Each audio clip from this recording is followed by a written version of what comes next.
сұрап тұр түтіннің астында. Бірақ бізде бірде-бір нормальный техника жоқ. Строительный кранмен шығарып жатыр адамдар.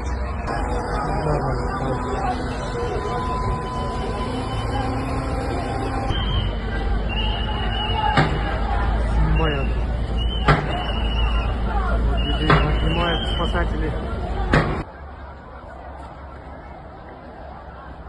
Людей спасают.